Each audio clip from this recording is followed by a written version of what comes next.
সবকিছু আটকে গেছে।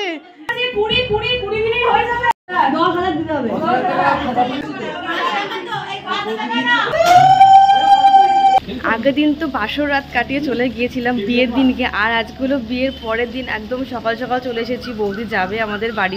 আর সত্যি কথা বলতে তো মনে মনে ভীষণ আনন্দ হচ্ছিল, কারণ আবার একজন নতুন মেম্বার আমাদের বাড়িতে অ্যাড হতে চলে। আগের ভিডিওতে তো তোমাদের দেখালাম যে বিয়ের দিনকে বাসর রাত কত ভোর রাত অব্দি আমরা জেগেছিলাম। তারপরে তো মাত্র কিছুক্ষণ মানে 2-3 ঘন্টা মতো রেস্ট নিয়ে আমরা আবার চলে এসেছিলাম লজে। কারণ দাদার সঙ্গে বৌমনিকে নিয়ে তো আমরা দাদার বাড়ি সবাই মিলে যেতাম, মানে আমি, দিদি, জামাইবু সবাই। বিয়ে সবকিছু ভালো লাগে, কিন্তু সব থেকে বেশি খারাপ লাগে না এই কনকাঞ্জলির সময়টা। সবকিছু আপডেট হচ্ছে, মানুষ আপডেট হচ্ছে, কিন্তু কিছু কিছু জিনিস না এখনো সেই পিছনেই পড়ে রয়েছে বলে আমার মনে হয়। জানি না অনেকের হয়তো আমার কথাটা ভুল বলেও মনে হতে পারে, বা মনে হতে পারে যে এটাই নিয়ম, কিন্তু এই কনকাঞ্জলি দিয়ে এই চাল দেওয়া বলো তো বাবা মায়ের ঋণ কি কখনো শোধ করা যায়? এই জিনিসটা না আমার একদমই ভালো লাগে না। তারপরে কান্নাকাটি, বৌমনিকে তো আমরা সবাই মিলে একদিন অনেক বলেছিলাম যে তুমি কিন্তু একদম কাঁদবে না, একদম কান্নাকাটি করবে না। দেখো বৌমনি কি সুন্দর হাসি মুখে যাচ্ছিল আমাদের বাড়িতে। আরো একটা জিনিস খারাপ লাগে যে ছেলের বিয়ে মা দেখতে পারবে না, মানে যে ছেলেকে মা ছোটবেলা থেকে কোলে পিঠে করে মানুষ করলো সেই ছেলের এত স্পেশাল একটা দিনে মা থাকতে পারবে না। এটা কি ধরনের নিয়ম জানি না, এটা কি কখনো হয়? পুরোনো অনেক নিয়মের পিছনে অনেক অনেক যুক্তি থাকে, আর সেই জন্যই হয়তো এই নিয়মগুলো পালন করা হয়। আর এইখানে তো কনকাঞ্জলি পর্ব একদম শেষের পথে। কনকাঞ্জলি একবার হয়ে যাওয়ার পর নাকি মেয়ের মুখ মাকে দেখতে নেই, সেই জন্য বৌমনির মা চলে যাচ্ছিলেন। আমরা যেহেতু সকালবেলাতে যাচ্ছিলাম, আর এখানে একটা নিয়ম ছিল যে 12টার মধ্যে ঢুকতে হয়, আর সেই জন্য তো আমরা ভীষণ তাড়াহুড়ো ছিলাম যে বৌমনিকে নিয়ে আমাদের 12টার মধ্যে বাড়িতে ঢুকতে হবে। আর এখান থেকে আমরা বাড়িতে যেতাম এমনটা নয়, এখান থেকে আমরা যাব বৌমনির বাড়িতে, মানে বৌমনি যেখানে থাকে সেখানে। আর বরণটা হয়েছিল, সবকিছু নিয়ম কানুন পালন হয়েছিল লজেতে। আর বড়রা যেহেতু বলে দিয়েছিল যে 12টার মধ্যে বাড়ি ঢুকতে হবে, সেজন্য দাদাও অনেকটা টেনশনে ছিল। আর লজ থেকে আমরা সোজা রওনা দিলাম বৌমনির বাড়ি। আমাদের তো এই নিয়মটা আছে, ইভেন সবারই মনে হয় এই নিয়মটা আছে, যখন বর নতুন বউকে বাড়ি নিয়ে যায় তখন চেনা পরিচিত আশেপাশের সমস্ত মন্দিরে প্রণাম করতে হয়। আর সেজন্যই আমরা যাচ্ছিলাম বৌমনির বাড়ি। ওখানে একটা পুরোনো মন্দির আছে যে এখানে প্রণাম করতে হয়, আর ঘরের প্রতিষ্ঠিত ঠাকুরকে প্রণাম করে সেখান থেকেও আশীর্বাদ নিতে হতো। আর আমি তো আগে কোনোদিনও বৌমনির বাড়িতে যাইনি, এই সুযোগে এই প্রথমবারই বৌমনির বাড়ি যাওয়া হলো। আর এই ছিল সেই মন্দির যে উদ্দেশ্যে আমাদের আসা। মানে সেই সময়টা এতটা তাড়াহুড়ো ছিল, আর তার মধ্যে ফটোগ্রাফারদের ফটো নেওয়া, তারপরে আসা, জিনিসটা অনেকটা টেনশনের হয়ে দাঁড়িয়েছিল, কারণ ফটোশুটটাও তো ইম্পর্টেন্ট, কারণ ওইটা না হলে তার কোনো স্মৃতি থাকে। আর ফাইনালি বৌমনির বাড়িতে যা যা রিচুয়ালস গুলো ছিল সেই সমস্ত কিছু কমপ্লিট করে আমরা ওখান থেকে রওনা দিলাম। তার আগের দিনের মতন গরমটা সেদিনও বেশ ভালোই ছিল। আর এর মধ্যে দেখো বৌমনির এত ভারী ভারী শাড়ি গয়না পরা, আর আগের দিন থেকে মেকআপটা ক্যারি করছে, অনেকটাই কষ্ট হচ্ছিল। এটা হলো পঞ্চাননতলার মন্দির। যারা আমার আশেপাশ থেকে ভিডিওটা দেখছো তারা তো জানোই, এটা হলো বহু বছরের পুরনো অলাইচন্ডী মায়ের মন্দির, আর এটা হলো পঞ্চাননতলা। আর বাড়িতে নতুন বউ নিয়ে যাওয়ার পথে রাস্তায় যত মন্দির পড়বে সেখানে সব জায়গায় নামতে হবে, এটাই হলো নিয়ম। বৌমনি গাড়ি থেকে নামার সময় কিছু নিয়ম থাকে, সেখানে বড়মা মিষ্টি আর মধু খাইয়ে দিচ্ছিল। আর এই মিষ্টি আর মধু খাওয়ানোর পিছনে লজিক হলো, নতুন বউ যদি মিষ্টি আর মধু খাওয়ানো হয় গাড়ি থেকে নামানোর আগে, তাহলে নাকি নতুন বউ মিষ্টি মিষ্টি কথা বলে। আর এখানে তো শুধু বৌমনিকে খাওয়ানো হয়নি, বৌমনিকে খাওয়ানোর পাশাপাশি দাদাকেও খাওয়ানো হয়েছিল। আর তারপরে নিয়মটা হচ্ছে এই সময়তে যিনি শাশুড়ি আছেন, মানে আমার বড় মা, বৌমাকে নোয়া দিতে হয়, আর সেই নোয়াটা গাড়ি থেকে নামানোর আগেই নাকি পড়াতে হয়। আমরা যখন গাড়ি নিয়ে ঢুকছিলাম তখন আশেপাশ থেকে তো সবাই দেখছিলই,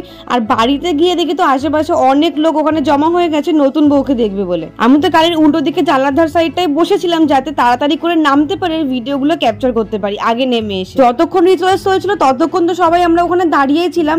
আর তারপরে 12টা তো বেজে গেছিল, আর সকাল ছিল না, সেজন্য রোদ্দুরটা ভীষণ লাগছিল। আর তারপরে আসে ফাইনালি নতুন বউ বরণের পালা। তারপরে শুরু হয় নতুন বউ ঘরে ঢোকার আগে যে নিয়ম কানুন গুলো পালন করতে হয় সেইগুলো। আর এখানে আমার মায়ের দায়িত্ব ছিল দুজনকে বরণ করে ঘরে ঢোকানোর। আর নতুন বউ ঘরে ঢোকার সময় যে গ্র্যান্ড মোমেন্টটা থাকে, মানে দুধের আলতায় পা ডোবানো, তারপরে আসে, এই মোমেন্টটাই আমার সব থেকে বেস্ট লাগে। আর তারপরে দাদার হাতে এরকম একটা চালের কুচি ধরানো হয়েছিল, যখন বৌমনি দুধের আলতায় পা দিয়ে ঘরেতে ঢুকবে সেই সময় দাদাকে এই চালের কুচি থেকে অল্প অল্প করে চাল ছড়িয়ে ছড়িয়ে ভেতরে ঢুকতে হবে একসাথে। আর তোমাদের বলেছিলাম না যে অনেকে ছিল ওখানে, দেখো কত লোক ওখানে জড়ো হয়ে গেছিল নতুন বউ দেখবে বলে। আর তার মধ্যে কিছু রিলেটিভস ছিল আর কিছু পাড়া প্রতিবেশীরা ছিলেন। আর আমাদের বাড়িতে ছেলে বলতে এই প্রথম আমার দেখা বিয়ে যেটা দাদার হচ্ছে। আর এখানে দেখো বরণ হচ্ছিল অনেক কিছু দিয়ে, প্রথমে পান পাতা দিয়ে মা একবার বরণ করেছে, তারপরে বরণ ডালা দিয়ে বরণ করেছে, মানে অনেক কিছু দিয়ে এখানে পরপর পরপর বরণ করে যেতে হয়। আর এই সমস্ত রিচুয়ালস চলতে চলতে আমাদের মধ্যে হচ্ছিল ঘর ধরার প্ল্যানিং। আমরা দিদিরা বোনেরা মিলে ঘর ধরার প্ল্যানিং করছিলাম। আমি ওদেরকে বলছিলাম যে তোরা আগে গিয়ে ঘরটা ধর, কারণ আমাকে ভিডিও ক্লিপগুলো নিতে হবে। আর এইখানে যখন আমি তাড়াহুড়ো করে ঘর ঢুকতে যাই ঘরে, আর এখানে আমার ওড়না ফোড়না সবকিছু আটকে গেছিল। তারপরে কি হলো দেখো, গিয়ে আটকেছে, গিয়ে দেখো কি অবস্থা, আমার ওড়না ব্যাগ সবকিছু আটকে গেছে। না ওনার মানে ঠিক আছে 20 মিনিট হয়ে যাবে। জানলা দিয়ে দে, জানলা ভালো লাগছে, জানলা দিয়ে দে, টাকাটা জানলা দিয়ে দে। সব রিচুয়ালস গুলো যখন পরপর হচ্ছিল তখন আমরা ভাবলাম এই রিচুয়ালসটা বা কেন বাদ যায়, সেজন্য আমরা ফাইনালি ঘরটা ধরেই নিয়েছি। আর দাদা বৌমনি যদিও পরে খুশি করে ভালোবেসে আমাদের সব বোনেদের টাকা দিয়েছিল, কিন্তু সেই ঘর ধরার মোমেন্টটা না আলাদাই একটা মজা ছিল। ফাইনালি দরজা খোলা হলো।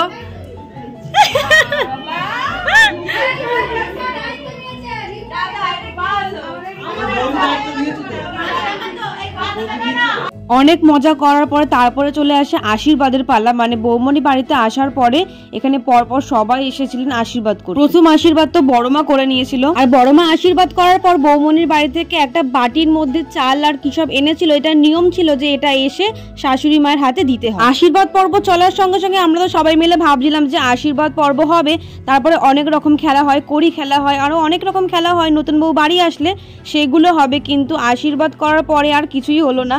মানে এখানে আমাদের বাড়িতে শুধু এইটুকুই নিয়ম, এরপরে আর কোনো নিয়মই ছিল না। বড়মার পরে যিনি আশীর্বাদ করলেন তিনি হলেন বড় পিসার। এখানে আমার মা আশীর্বাদ করে নিচ্ছিল। আর দেখতে দেখতে দেখো দাদার বিয়ে আস্তে আস্তে করতে করতে অলরেডি 2 দিন পেরিয়ে গেল, আর মাত্র রিসেপশনের দিনটাই বাকি ছিল। আর এখানে ছোট পিসি আশীর্বাদ করে নিয়েছিল, আর তারপরে এখানে গিফট দিয়ে নিচ্ছিল দিদি, আর তারপরে আশীর্বাদ করে নিচ্ছিল মেজমা। আর এইখানে তো আশীর্বাদ পর্বে একদম লাস্ট মোমেন্ট চলছিল। তোমাদের তো বলেছিলাম যে আশীর্বাদ করার পর আর কোনো নিয়ম ছিল না, সেই জন্য তারপর আর কোনো ভিডিও করা হয়। আর আগের দিন পুরো রাত জেগে তো ভীষণই টায়ার্ড ছিলাম, তাই জন্য তারপরে পুরো দমে রেস্ট নিয়েছিলাম, না হলে রিসেপশনে ভালো করে মজাই করতে পারতাম। তো তোমাদের সাথে দেখা হচ্ছে আবার পরের ভিডিওতে, মানে দাদার রিসেপশনের ভিডিওতে।